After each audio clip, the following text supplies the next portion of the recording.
Hello, friends. All of us are very enthusiastic in doing business globally. When we talk about doing business across the borders, the first thing that comes to our mind is either export or import. When we export, the most important thing in exports are the documents involved.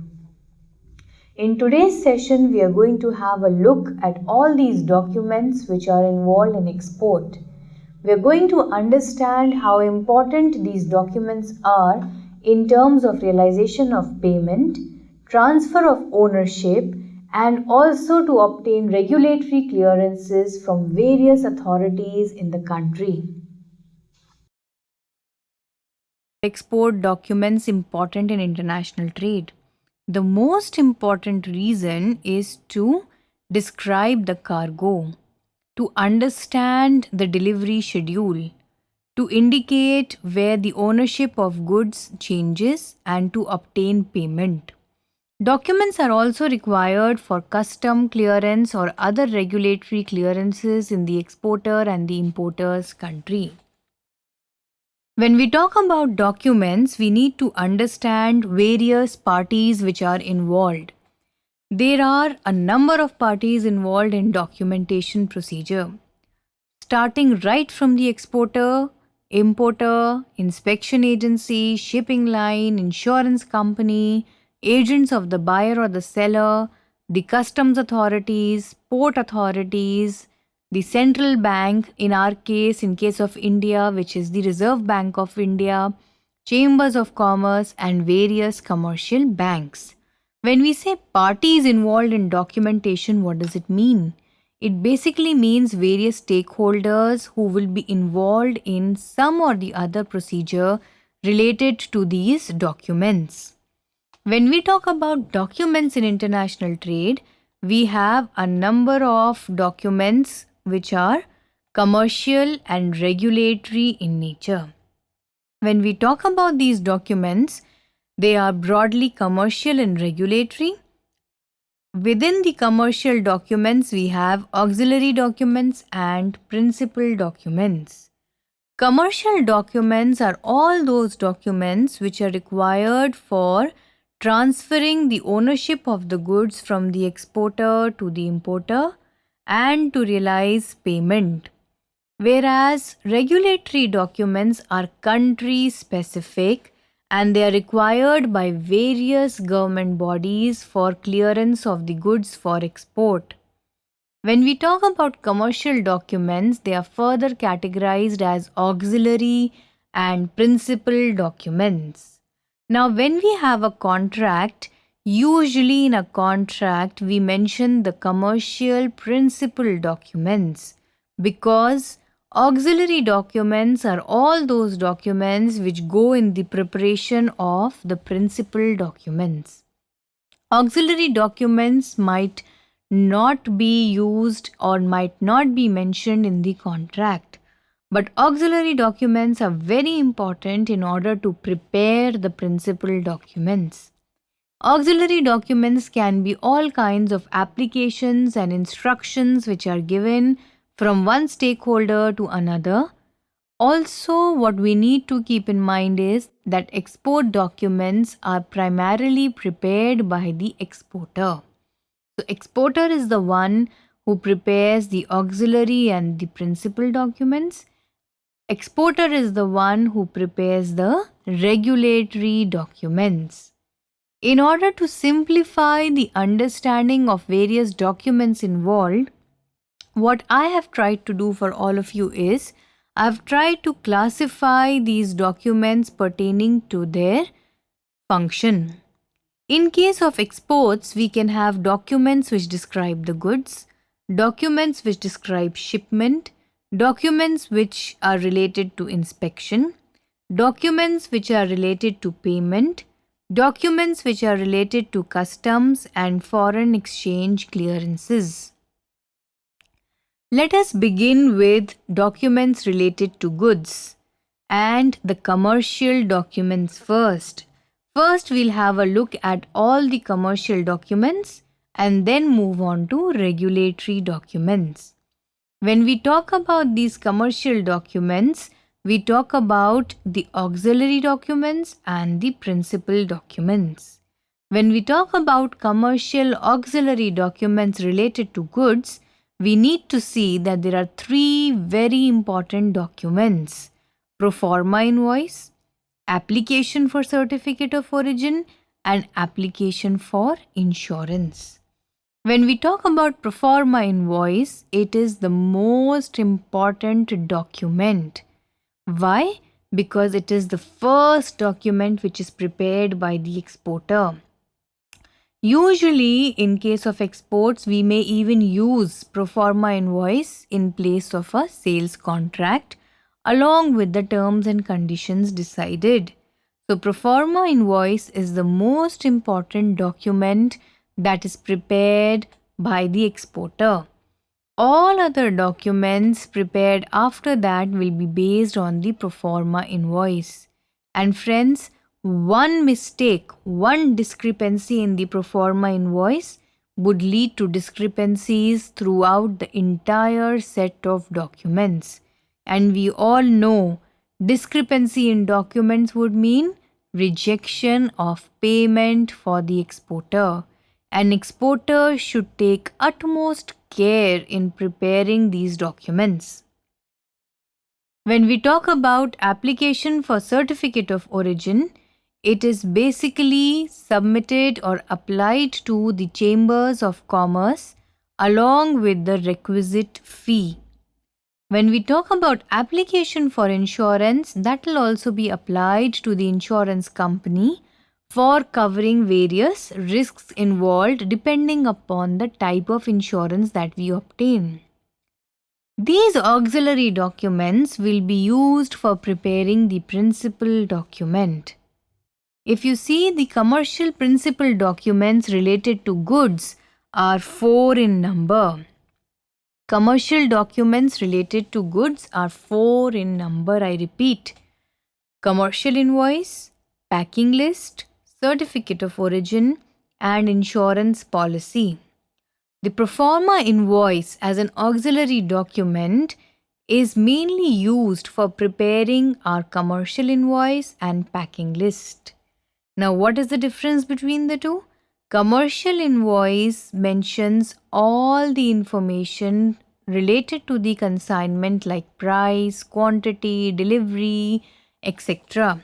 Whereas the packing list contains all the information regarding the consignment similar to the invoice but not the price. Packing list is one document which is prepared in large number of copies because an exporter has no threat of competition in case the packing list even goes to his competitor. In simple words, when the price is not there, your product, your consignment is safe. So packing list would be the one which might be handed over to a number of stakeholders as compared to the invoice. Certificate of origin, which will be issued to us by the chambers of commerce, basically indicates the origin of the goods or the country where it is originating. This document is very important, especially for the importer. The importer may want to know that in which country these goods have originated, and also whether the origin or the certificate of origin is a preferential or a non-preferential one in nature. Now, what does that mean? Whether the importer gets some kind of concession in import duty or not, depending upon various trade agreements between the two countries of the exporter and the importer. In a contract, it should be clearly mentioned whether a preferential certificate of origin is required or a non-preferential one. If nothing is mentioned and it says only certificate of origin required, then an exporter would definitely obtain a non-preferential one, because obtaining a preferential certificate of origin is comparatively costlier as compared to a non-preferential one. Coming to insurance policy. Insurance policy will be given by the insurance company to the exporter or the importer, depending upon whosoever was responsible for payment of insurance cover. And basically, it indicates what all risks will be covered during transit. Going to the next set of documents, commercial auxiliary documents related to shipment. We'll see auxiliary first, followed by principal. So, auxiliary documents related to shipment are three, as you can see. You have the mate's receipt, you have the shipping order, and you have shipping instructions. When you talk about shipping order, it is nothing but a reservation slip that simply informs the exporter regarding the space which has been booked on board the vessel for him. If you talk about shipping instructions, they are nothing but the instructions which are given to the carrier by the exporter for handling of the goods as to how to physically handle the goods. In case shipping instructions are not given and goods get damaged, then it is the responsibility of the exporter entirely and not that of the carrier.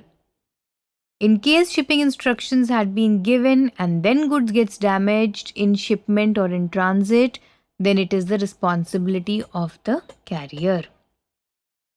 Coming to mate's receipt. Now, mate's receipt was a very important document before containerized cargo came into the picture. As of now, it is used, if at all, in case of non-containerized cargo. It is nothing but an acknowledgement that goods have been received on the vessel and regarding their apparent condition. When we talk about apparent condition, it basically means that how does it look on the outside? How does it look from the packing? Is the packing damaged or is it intact? In case there is any damage in the apparent condition, that may be noted down, because if the goods get damaged in transit due to maybe the fault of the carrier or maybe not due to his fault, this apparent condition would play a very important role. If goods were not received in apparent good condition and they get damaged, the liability might that be of the exporter or the shipper. Whereas if we talk about goods received in apparent good condition and then they get damaged, then the entire liability shifts to the carrier. Going to documents or commercial principal documents related to shipment. When we talk about commercial principal documents related to shipment, the most important one is the bill of lading. What is this bill of lading? This bill of lading is a quasi-negotiable instrument. What does that mean? This document can be used for transfer of ownership from the exporter to the importer by endorsement. It is prepared in both negotiable and non-negotiable copies. A bill of lading which is non-negotiable cannot transfer the ownership by endorsement. That means it is basically acting as an intimation regarding the shipment which is going to reach the importer. So a negotiable copy of the bill of lading is very important in terms of transferring the title or transferring the ownership of goods from the exporter to the importer. And it is mainly used when goods go by sea. In case goods go by air, that means from the exporter's country to the importer's country, if they go by air, then we have something called as airway bill. But what is the main difference between bill of lading and airway bill? An airway bill is a non-negotiable document. A bill of lading is a negotiable document, whereas an airway bill is a non-negotiable document. What does that mean now? An airway bill cannot transfer the ownership from one party to another by endorsement. Whosoever is the consignee in the airway bill can take the delivery of the goods. Airway bill should be consigned to the parties which are trusted, or preferably consign your goods to a bank if it is a non-negotiable document to mitigate any kind of risk involved. The next commercial principal document related to shipment is shipment advice. Shipment advice not very popularly used in international trade because the non-negotiable copy of the bill of lading serves the purpose. Shipment advice is nothing but an intimation to the importer regarding the transportation details of the consignment. Moving on to auxiliary documents related to payment. It is only one, which is letter to the bank for negotiation or collection of documents. Now this is nothing but a simple checklist in which the bank asks us to tick mark or mention the documents which we are giving to them for realization of payment. Now when will a bank come into picture for realization of payment? Mainly in case of documentary collections and documentary credit. In case realization of payment is based on these methods of payment, then this letter will be given to the bank for negotiation or collection of payment. The principal document related to payment is bill of exchange. Now what is this bill of exchange? This bill of exchange is a financial document which is drawn by the exporter on the importer. Why is it drawn? It is nothing but a promise which the exporter is taking from the importer to get paid at a specific date, place, and of a specific amount. Your bill of exchange is also referred to as draft, and they can be a sight or a usance bill of exchange. Sight draft, usance draft, or time draft. Sight bill of exchange or time bill of exchange. Now what is sight and what is usance? It is nothing but at what point the payment will be given. At what point payment realization will take place. Sight means the moment the documents are handed over, payment will be given. Usance or time, what does it mean? It means that there is some credit period involved. 30 days after sight, 60 days after sight, 90 days after sight. So bill of exchange basically governs when and how payment will be given. The last two documents which are commercial in nature are related to inspection. The auxiliary document by now all of us know would be nothing but the application for conducting the pre-shipment inspection to the inspection agency. In India, we have both private and public or government enterprises conducting inspection. So depending upon the type of inspection required and the type of agency, we apply for inspection, intimation of inspection or application of inspection.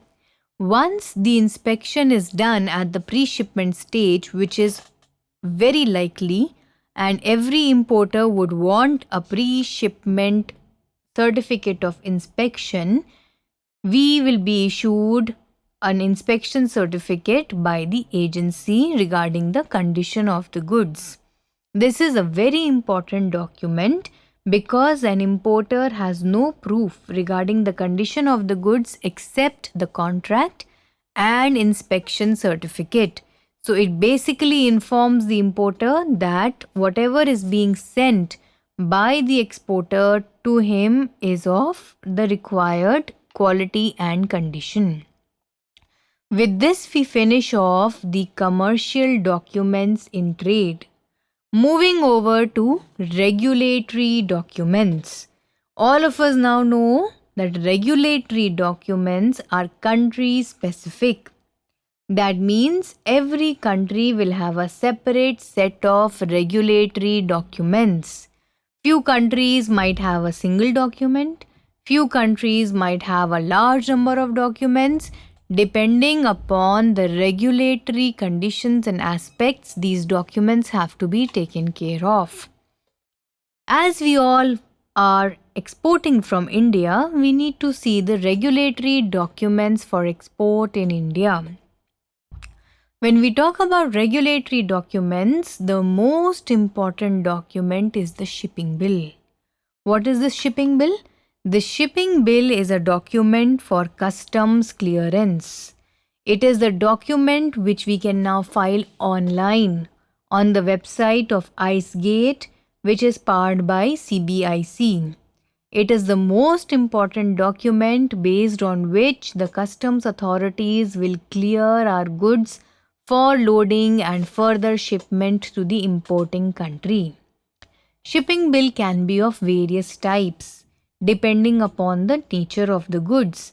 It can be a dutiable shipping bill, it can be a duty-free shipping bill, it can be a shipping bill in which we seek a drawback, it can be a shipping bill which is issued against any kind of duty exemption schemes which we might have obtained from DGFT. Same way, in order to ensure that the physical consignment reaches the port area, we need approval or we need permission of the port. Now, we cannot one day simply walk into the port and say, "This is my consignment, export it." I need prior permission. This permission may be referred to as a vehicle ticket, or various ports call it in a different manner. So basically, we need permission to enter into the port and we need permission from customs to ship the goods from the country. Two very important regulatory documents are your shipping bill and vehicle ticket. Moving on further, when we talk about shipping bill, one of the copies which is generated by customs goes to the port, which is referred to as the port trust copy of the shipping bill. Now, how is this different? It is nothing but the shipping bill endorsed by customs, at the backside of which we have the payment of port charges. It is a receipt of payment of port charges along with a shipping bill. We also have a very important regulatory document which is called as the bank realization certificate. It is obtained only after payment is realized after export. So how will we get to know if payment has come in the bank? It is through the bank realization certificate, which my commercial bank will issue and send a copy to DGFT and one copy to the Reserve Bank of India in order to close the loop of realization of payment. Other two regulatory documents can be your insurance premium payment certificate and your freight payment certificate in case they are paid in rupees. The last set of documents related to foreign exchange are your export declaration form and the Softex form. Whenever we file a shipping bill, that is a document for customs clearance, we are also filing a declaration which goes to RBI that we'll be realizing payment against the consignment which is being exported in a certain time period as specified by RBI time and again. You can all visit the website of RBI and see the latest circular on exports and imports, which mentions the time period in which export proceeds should be realized in the country. It keeps varying time and again depending upon the global business environment. At the moment, it is 9 months. It might increase to 12 months. It might go down to 6 months. So depending upon the time period, payment realization has to be done. And your export declaration form is nothing but a declaration which you are giving to RBI that payment will be realized by you in a certain number of days. In case you are exporting services and softwares, Then you have to submit a Softex form in place of an export declaration form. It also serves the same purpose. So, basically, when we talk about regulatory documents, they are either related to custom clearance or realization of payment. As on date, things have become very simple due to IT enabled services which we have applied in all these procedures. Filing of shipping bill is online. Automatically, simultaneously, the EDF and the Softex is also filed, and we are able to furnish details with RBI as well as customs at a single go. So, these regulatory clearances have also eased out over a number of years. At the end of this session, I hope all of you have understood the importance and type of various documents involved in international trade. We all by now have understood that documents form the backbone of international trade. These documents help an exporter to realize payment, an importer to transfer the ownership, and along with that to cater to various regulatory clearances in the exporter's country. These documents, which are numerous in number, need to be understood with clarity in order to make the best use of them. With this, I would like to wish you all the best in your future endeavors. Thank you.